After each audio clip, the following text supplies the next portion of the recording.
Okay, today we're going to be looking at a brand first for the channel. Despite having several of their monster figures behind me, I've never actually opened up any NECA figures. I think the animated versions are a little bit more popular than their movie version line, but for some reason I'm more drawn to the look of these full body costumes that were done by performers back in the 80s movies, and this was from the sequel, The Secret of the Ooze. I've really only seen these in stores a handful of times. They're probably a little bit easier to get online, but in store they always seem to be grabbed up, or worst case, somebody bought them and then replaced them with something cheaper and returned them. So I was super excited when I did finally come across them, and thought I'd save them to do a video on them. So let's grab ourselves some pizza and take a look at the 2-pack NECA Teenage Mutant Ninja Turtles 2 Secret of the Ooze figures.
And here we have the TMNT 2 Secrets of the Ooze movie figures from NECA. And if you've never gotten any NECA brand figures, then you may not know that these are kind of delicate.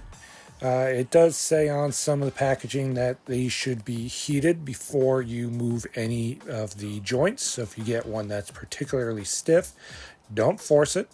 Get a hairdryer or run it under some very warm water, or let it soak in some warm water until the joints loosen up so that way they can more easily move. Otherwise, you may end up snapping a leg, breaking an arm, or popping a head off that's not supposed to come off. And these turtles are no exception, even though I've opened them up in kind of a warm room where I do my unboxings in, and it is, the summertime, so it's kind of hot outside. I think they were a little preheated up already, but as far as I can tell, the articulation is decent. Now, they're not as super articulated as the comic and cartoon style figures from Playmates, but they've still got a fairly decent amount of posability. I'm not going to be able to pose them in any crazy kicking or arm movements just because of these knee pads and elbow pads, but I'm fairly happy with what they can do so far.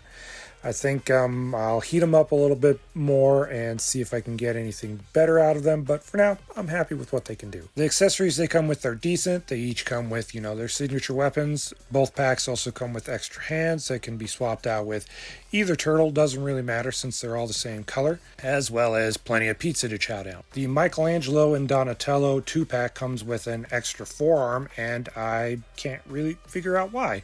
As far as I can tell, it's for the Donatello figure, who's got a forearm that's got a not supposed to be removable band, but a band that's got a 7, an arrow, something on it. I'm guessing that's related to the movie, which, in all honesty, I haven't actually seen. I've not seen any of the live-action Teenage Mutant Ninja Turtles from that time period.